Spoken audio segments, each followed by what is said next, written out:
Cryptids and Cold Ones. I am John. When I was tasting you, brother, I found you to be not so bad at all. And I'm Evan. Ever have a big problem taking care of your eggs and keeping them from getting squashed or spoiled? I'm Kyle. It feels tingly. I'm thinking. It's Kyle's turn this week. What's that? Sorry. We Hello, Kyle. Meds ran out. had some technical difficulties last week. I still haven't figured them out because we just got done recording last week's episode. Yeah. But We're just doing it live. Like 5 minutes ago. housekeeping. Want me fluff your pillow? We are on all the socials: Facebook, Instagram, TikTok, Kick, Twitch. Patreon is still under construction. I'll get there eventually. MySpace. I'm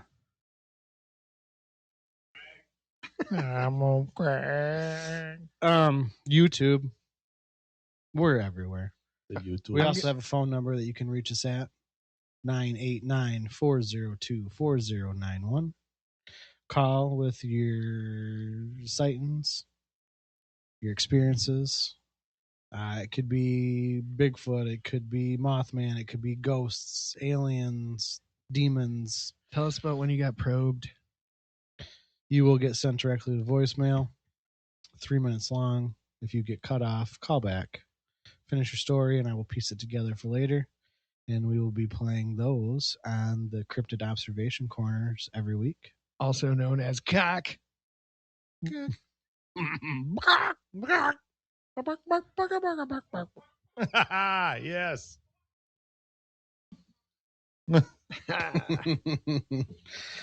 Oh. Good stuff. Oh, Yeah, let's do it. Ready? Ooh. I drank another beer. 3 beers. 4 beers. Ooh. 5 beers. 6 beers. 7 beers. Ah. That's tart. Let's see the face. Oh, that's fantastic. Ooh. It is good, but it's quite tart. It is D-Still Brewery Wild Sour Series Dragon Fruit Mango. 5.5 alcohol by volume, 7 IBU. Enjoy our sour ale, bursting with tart fruit flavors and aromas of dragon fruit and mango. Delight in the brilliant fuchsia color and vibrant taste that delivers a bold experience with each sip. Cheers. These motherfuckers better be paying us. Nostrovia. Nostrovia. It's pretty good. I'm not going to lie. And that wasn't entirely off. I've never had anything from this brewery before. Kyle actually came into the store while I was there buying beer. And I'm like, I thought you were at your house. And he's like, no, John is, though. So John's just in Kyle's house alone in the basement. It was. And Kyle's just fucking with me at the store. He's like, what are you doing? I was all by my lonesome. There's cats here. They all scattered. Oh, yeah. They do that. I walked in. They scattered. skedaddled. Yeah. They're feral at heart. And that's exactly how they are. Boy. Oh, man. Yeah, so I'm going to rate that. Okay, so we've had some really good sours, and I still think the Sour Monkey is the best out of all of them. I'm going to give this a 4.25. It's high up there. It's good. It's drinkable, but it's not same level as some of the other sours. I'll give it a 4. Give it a 4? Yeah. It is pretty tart. Yeah. I like that, but it's a little more than my palate. I was worried it was going to hurt when I drank it because of the wisdom teeth Oh, yeah. being absent. Yeah. It doesn't, but it doesn't feel great either.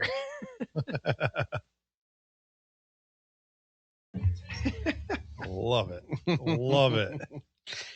Well, like I said, it's Kyle's turn. Yeah. I'm going to give the listeners balls a tug here.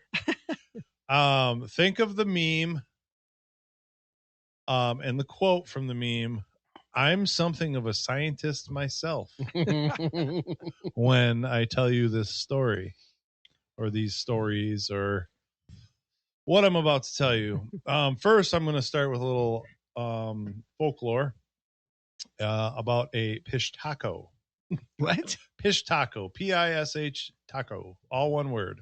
Okay. Pish. P with a P. Okay. It's a figure from Andean folklore, basically a human predator that harvests body fat and sometimes skin from its victims. The Pishtaco legend comes from regions like Peru, Bolivia, and the Andes more broadly. The myth dates back to colonial times from the 15 to 1600s. Originally, Pishtacos were often described as foreigners, especially Europeans during Spanish colonization, or pale-skinned men, a.k.a. whitey, a.k.a. Mayo monkeys, Okay. a.k.a. we didn't invent colonization, we perfected it. Okay. AKA, we didn't start the fire. Yeah. It was always burning since the world's been turning. They were also known as priests, soldiers, or outsiders that were traveling alone. But the core idea was always the same. They kill or incapacitate the victims, then remove the body fat, and sometimes skin or organs. Why fat? Because in traditional belief, it was said to be used for things like medicine, machinery, lubrication, religious rituals, selling on black markets, cosmetics, Soap. cosmetic, yeah. And the descriptions of the Pishtaco vary, but the common traits include tall, sometimes cloaked figures. They're found lurking along remote roads or mountain paths, attacking travelers, especially at night. Sometimes portrayed as supernatural, sometimes just human criminals. Cultural meaning, and this part matters. The Pishtaco isn't just a monster, it reflects real fears, exploitation by outsiders, colonial violence, and resource extraction, distrust of authorities or foreigners. It's basically folklore shaped by historical trauma and inequality. Connection to the modern stories, modern rumors like the face peelers, or pelecaras, as they call it, often get linked back to the Pishtaco myth because both involve removing parts of the human body, both target rural populations, both blend real world fear and supernatural storytelling. And the bottom line is a it's not a confirmed creature, but a deep rooted cultural legend about predators who harvest human fatty boombatties. It sounds kind of like a predator. Like, Yes. From- Keep that in mind. Like Predator from the movie? yeah. Oh, shit. Wait till I read this crap. Okay. I shouldn't say it's crap. I should be selling it. It's the best shit. Yes. Grab your passports, shove that balloon of cocaine up your ass. We're traveling to Peru to visit the face peelers, or as the locals call them, the pelecaras. We're talking tall, 7-foot tall bastards in black, sometimes silver body armor. Ooh. Floating on disc-shaped platforms like Dollar General Green Goblin knockoffs with a hard-on for your face. Oh my god. Armed with nasal syringes full of mystery cream and laser scalpels that go straight for your mug like they're trying to Nick Cage, John Travolta face off your ass. Oh god. Hey, Lois, what's that movie with Nicolas Cage and John Travolta where he takes off Nicolas Cage's face? Face off? No, that's not it. And this is not to kill you quick. No, that'd be too merciful. They want the flesh intact. And I quote, "Be careful. Don't apply too much or you'll ruin the flesh." Yes, that's a direct quote from one of these floating cock-sucking skincare enthusiasts who apparently went to culinary school for human face fricassee. What? You'll find out more. This isn't some fresh TikTok fever dream. The legend of the face peelers has been haunting remote Amazon villages for decades, maybe centuries if you trace it back to the old Pish Taco folklore about pale outsiders stealing fat faces and probably a few brown people's buttholes along the way. Oh, God. But, oh, God. But in the summer of 2023, it exploded. Viral videos from the tiny Iquitu tribe villages like San Antonio de Pintuyacu showed panicked villagers blasting shotguns into the night. They were barricading huts and screaming about aliens or armored gringo dickheads trying to rip their faces off like that crazy chimp lady did. Have you guys ever seen the Chimp Crazy documentary? Yeah. I got some fun monkey maulings after this. They're hilarious because I was thinking of face peelers and maulings, and then I was like, oh yeah. So Yeah. tune in for monkey maulings. Monkey Mollins. Tonight on Cryptids and colons. So I went through every detail I could about Timothy Alberino's firsthand investigation. This guy is like a modern day Indiana Jones. And first time I saw him was in 2024 on the Sean Ryan show. And you got to look up Timothy Alberino and you'll know what I mean when I say he's like a modern day. I don't know how else to describe him. Does he look like Harrison Ford? Kind of. He's a white male. I don't know. We all look the same.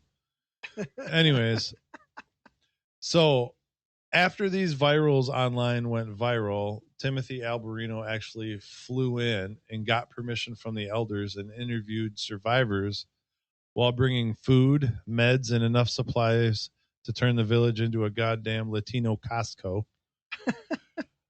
I'm also going to bring up other eyewitness accounts that line up historical, peeled bodies, and the tech that makes 0 sense for regular criminals. Buckle up, podcast consumers. This one's got sedation cream shot up your nose, laser cuts under the jaw, and shotgun-proof armor.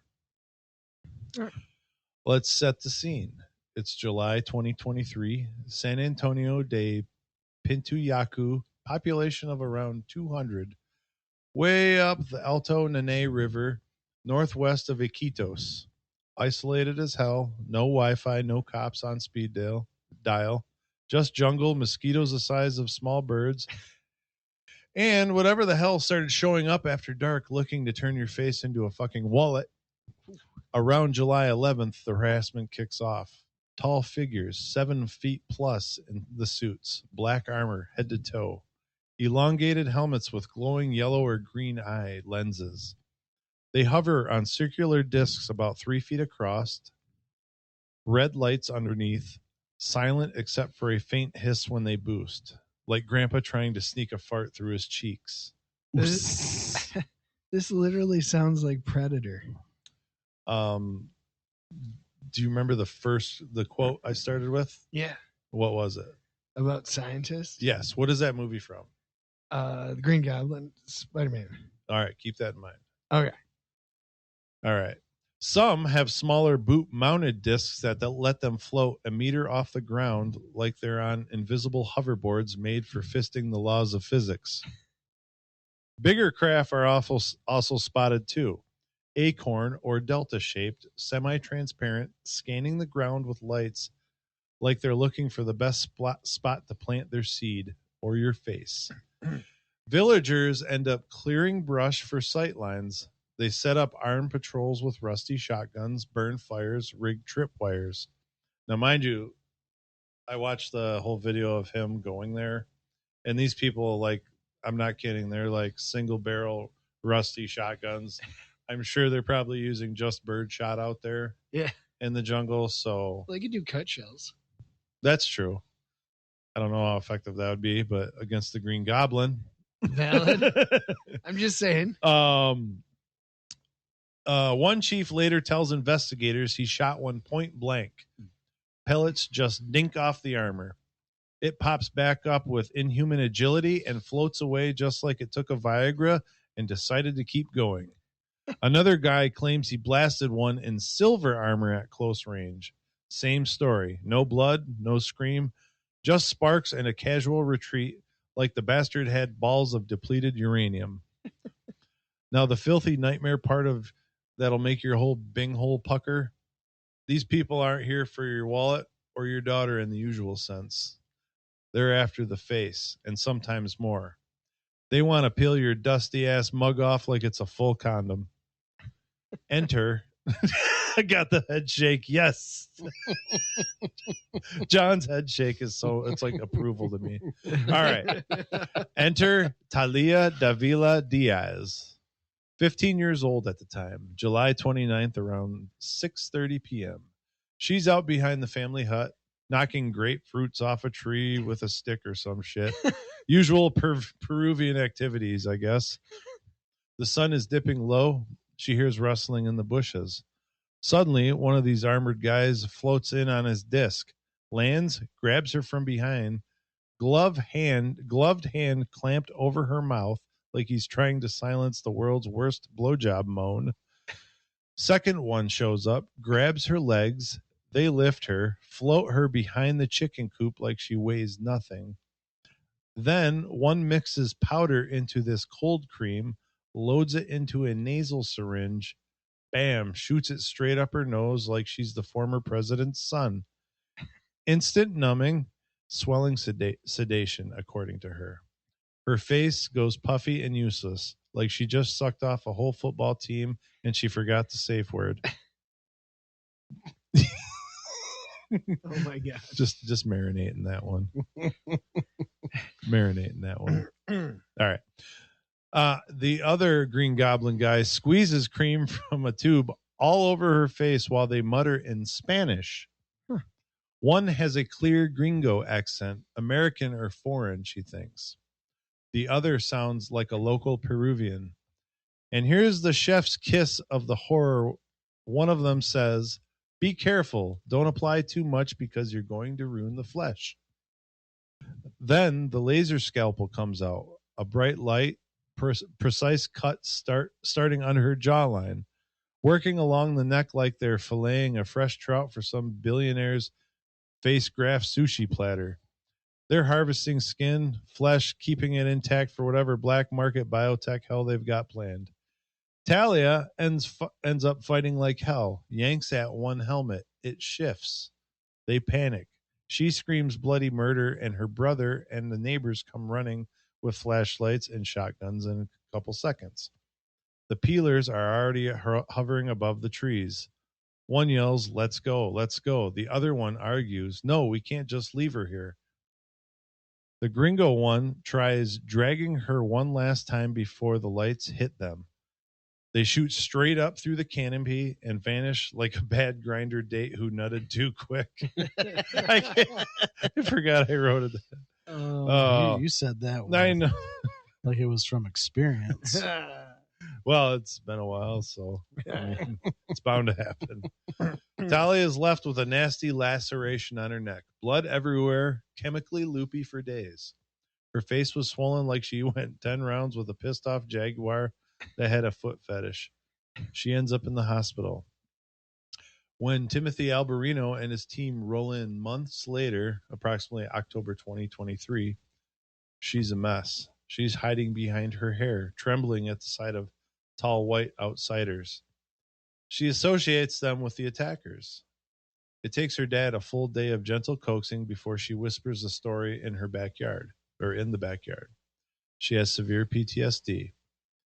They end up getting her psychiatric care. But Talia wasn't the only one getting her face nearly turned into a cumrag trophy. Other accounts paint the same picture. A young boy in a nearby village. The village name was Bagasan. He was nearly abducted the same way. Half his face was incised, bleeding out, rescued at the last second. He told almost the same identical story. Men floating on discs, the cream, laser, the works. He ended up in the hospital for a long time, scarred but alive. News footage showed him swollen, terrified, and on Peruvian TV, looking like he just got face fornicated by a cheese grater. Then there's Pablo, or guys like him, out bathing in the river at night, balls swinging in the current. One of these silver-suited bastards floats up, and they fight. Pablo tackles the thing, gets zapped with some electrical pulse from the suit right in the chest like it's a taser to the taint. He ends up with a lingering heart issue and probably a permanent fear of midnight skinny dipping. Oh, I lost my... Okay. Villagers chase that same one too. Shotgun blasts spark off his armor, and then the peeler dives in the river, swims across with unnatural speed, then flies off without a platform and is no longer seen. Like Iron Man suit? Yeah, it's kind of like he's got discs on his feet that he can do for like short range hovering. And then the main disc is like a 3 feet across disc. Yeah. And that's his main. So it's kind of like the Hobgoblin. These guys are armored head to toe, either black or silver. And they've got green or yellow lens eyes and large helmets. And they're flying around, disobeying the law of physics. This is extremely interesting. Yeah. So I'm not going to lie. Yeah. I'm not talking much because I'm extremely interested. It's wild. I'm like waiting for your next word. I'm like, I tell thought me it was, more. I thought it was because I told you to shut the hell up. Earlier. No, that has not worked for 34 years.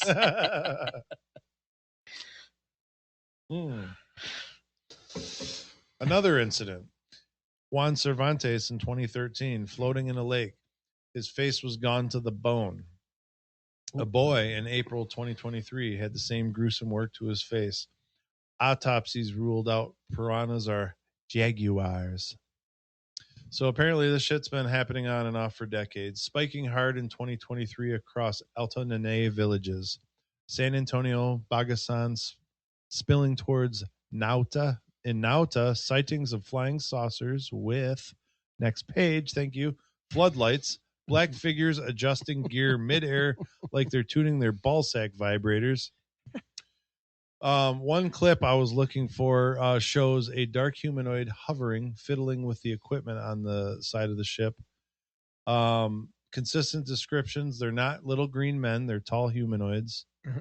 Some witnesses glimpse a helmet shift, and it's a white guy face underneath. Has gringo features. All of these people say the same thing. Kids reported the same thing too. Alberino didn't just listen to these stories. He went in, got elder permissions after a village meeting, brought an ex-Marine named Doug Thornton, hired Peruvian Navy jungle commandos, hauled in food, medicine, radios, high-powered lights, night vision, thermal gear. They set up 9 shotgun traps, retrofitted pipes with BB loads. Boo. The BB loads were at knee height, ready to blow someone's kneecap off or whatever the fuck was sneaking around. They heard blasts at night, but there were no captures. But one poor woman caught a stray pellet to the thigh. The village was under siege. Did they fire 2 blasts? They had constant patrols. Kids were locked inside after dark. No one was venturing far for fishing or farming because apparently the jungle now has a face fetish. Dozens of independent witnesses, men, women, kids, stories matching on details no one could coordinate unless they all got roofied by the same floating dickheads. The village begged the Navy for real help, but the police instead showed up. 2 police officers, and they tried to sell them on the illegal gold miners with jetpacks story. That's what Timothy Alberino was told. The villagers obviously laughed their asses off because miners around there apparently use rafts and mercury. Yeah. In there to kill all what's in the water so they can, I don't know, mine it. Okay. So the timing in all this, though, is suspicious as a balls because the U.S.-led Operation Resolute Sentinel wrapped in July 9th in 2023 in Iquitos. There were Marines, Space Force assets. Space Force. Space Force. It was a multinational circle jerk. And then, after it wrapped, the attacks started 2 days later. Coincidence or testing exotic tech in the middle of nowhere where no one credible will believe it because they're too busy jerking off to conspiracy podcasts like this one. Love you guys. The tech is next level nightmare fuel that'll make your balls tingle with dread. I always just put the weirdest shit in here, and I don't remember that. I'm like, how was I high when I wrote this? Possibly. So this tech, but this is all true. This is all from Timothy Alberino, so it's factual. I'm just goofy. The tech is their platforms. They're circular that these guys float on. They have red lights underneath. It's a silent hover, and when it takes off, it has like a compressed air hiss. Did he witness any of these? He did not. Okay. No.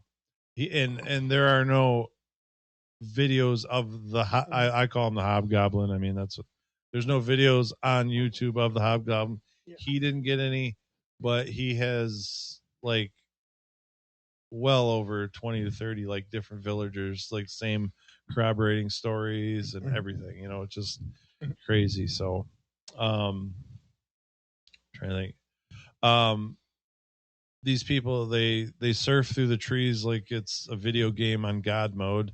They also have boot discs.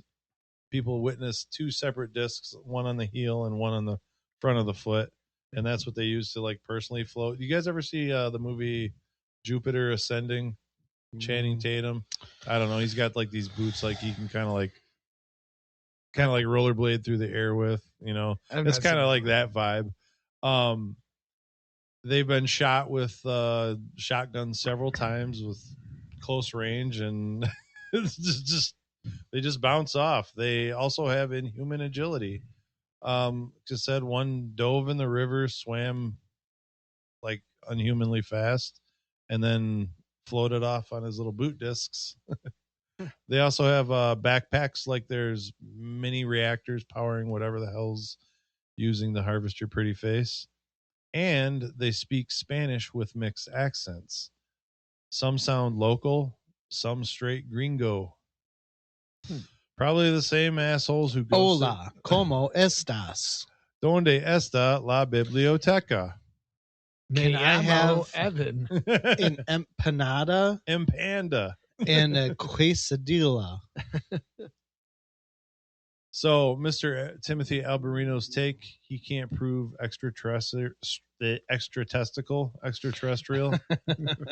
but the phenomena is real and ongoing. You can't say that.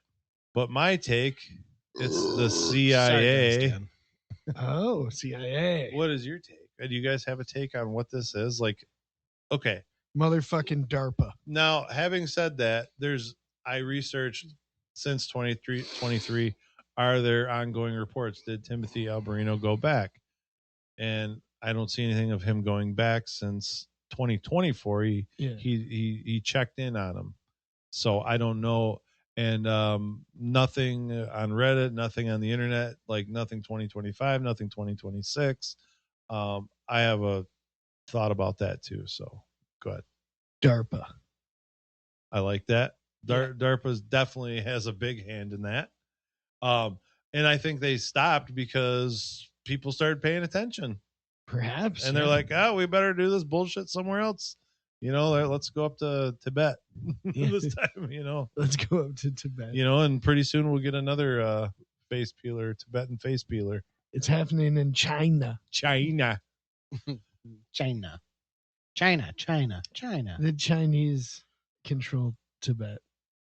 That's why I said that.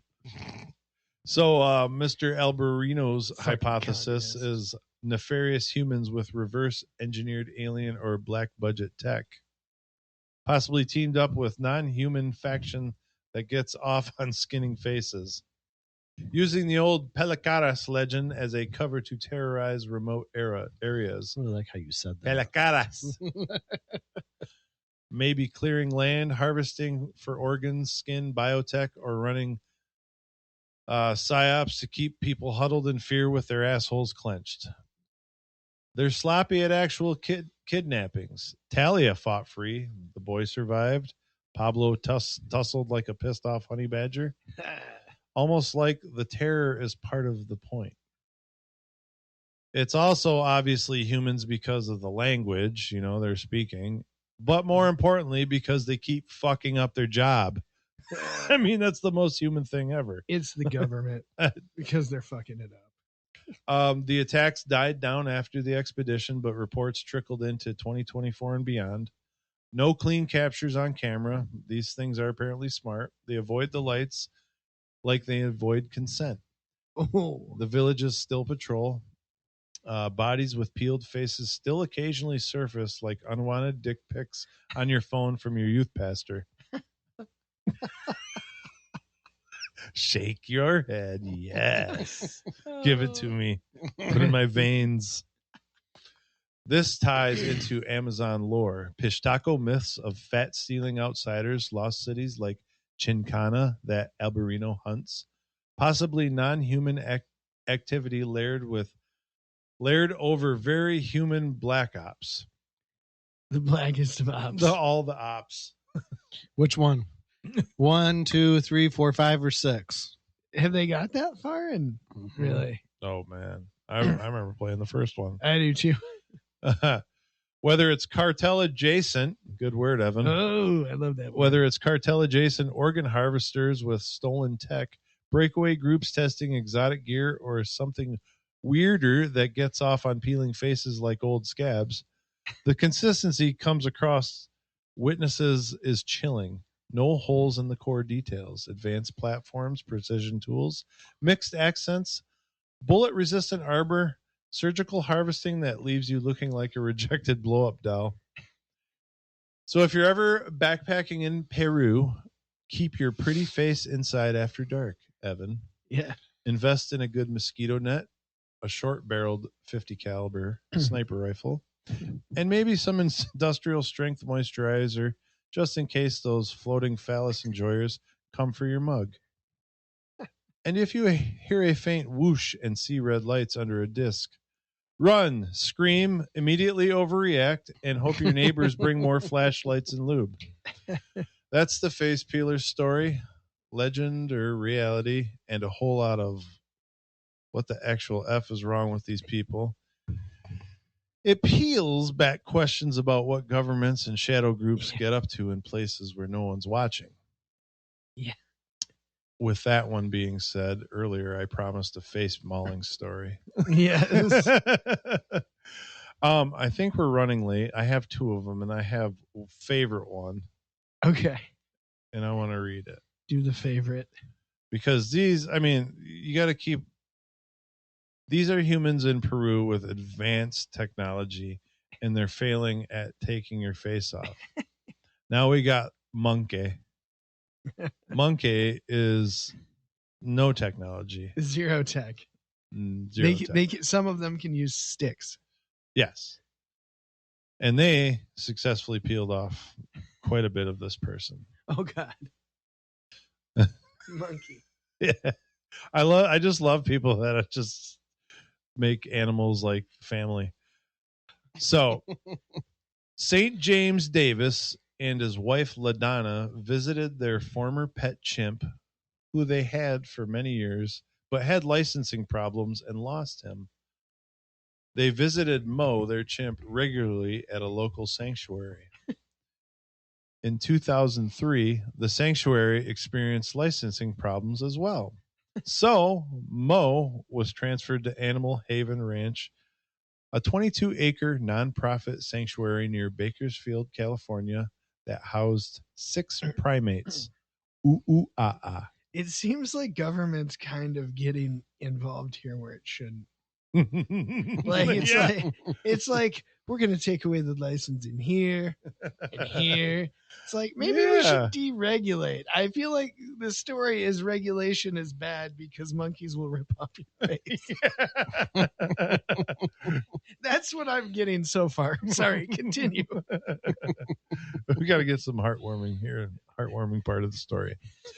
On March 3rd, 2005, St. James and LaDonna came to Animal Haven Ranch to celebrate Mo's 39th birthday. I didn't know they got that old. Oh, they get pretty old in the 50s, I think. Yeah.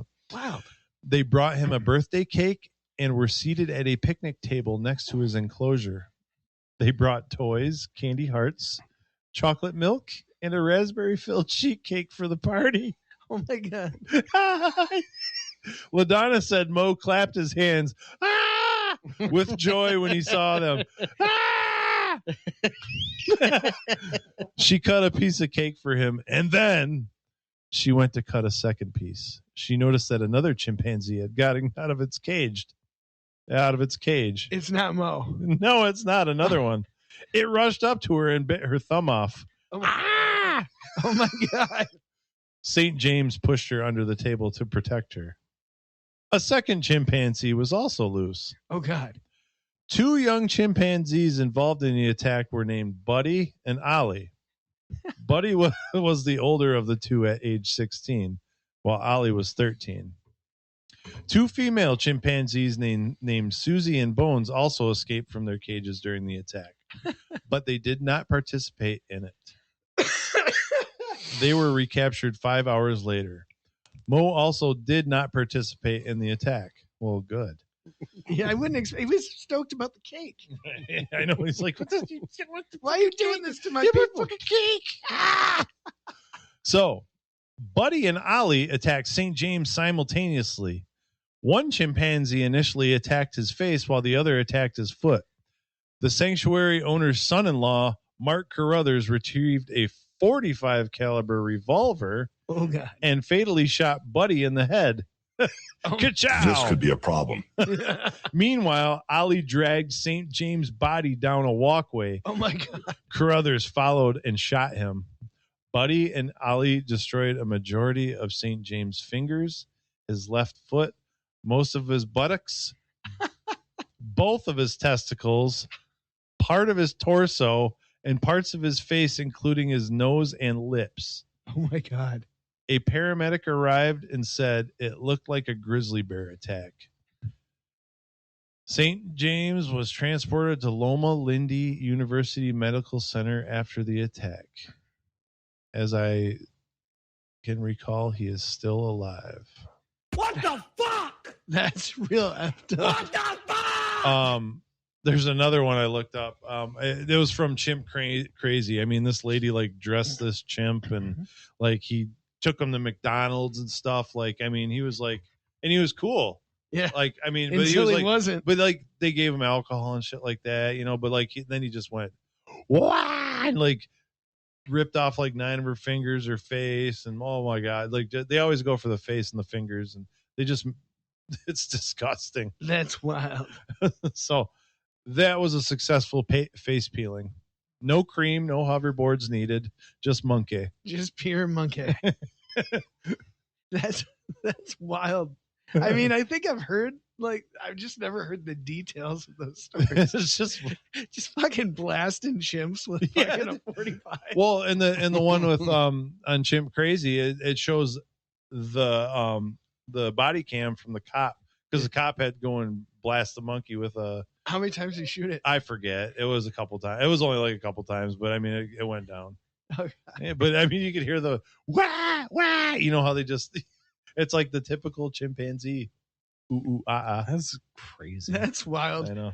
I feel like the cops should get a medal for having to deal with that. Like, whatever, or like at least some sort of like bonus. Like, give him a fucking gift card. You know that cop's gonna have some effed up nickname for the rest of his life. Yeah. What are you gonna give that guy a name for? Like, what kind of nickname? The monkey killer, like some sort of like monkey slayer. Hey, if any of you guys are still with us, give us an idea. What would be a good nickname for a cop who killed a a monkey. That's absolutely wild.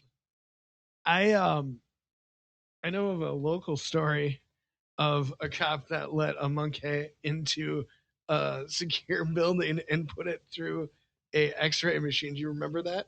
It made the news. No, I've had it when I worked at the I'll just say at Tuscola when I worked in the courthouse. Yeah. Someone actually brought their rabbit in their bag, and you could see the outline of the rabbit. There was a live rabbit they brought in because they wanted to show it to her mom. I'm like, what the hell? Okay, a rabbit. Yeah. But a monkey. Yeah. Where was this? I'll send you the news article. Okay. It made the local news. Wow. So Well, that's all I got. Face peeling and lonely women that think chimpanzees are their children. it's an interesting situation. And you name it. I love it when they name him Buddy. Buddy just ripped your fucking face off and chewed your finger. And, Ollie, he's got blood dripping down his face. Ollie, he's just a rascal. I'm in danger. Return to monkey. That's crazy. That is wild. Oh man, that's all I got, gents. I enjoyed your episode. But that is wild, and I think it stopped because I think their shenanigans they're taking their elsewhere. But that it's DARPA. Yeah. It's DARPA and the blackest of ops. Yes, and we need to get these villagers better armed. I think that's down to it. That's all we need. Let's start a GoFundMe for the Peruvian villagers. I would. If Get these guys some 50s. They're shooting turkey loads at them. Ding, ding. We'll get Thanks, taxpayers. Yeah. I'd fund that. I would fund that too. I am fully in support of funding the Peruvian villager defense fund. Like, let's funnel some of that. Never mind. You see I'm proud of myself. You did stop yourself. Yes. I am very proud of you. Oh my god. Cripes. Well, it's never too late to escape into the Peruvian wilderness and rip someone's face off. Good night, guys. Good night. Just locked eyes for a moment. That was weird. You're like, dudes don't do that. This is uncomfortable. What are my glasses?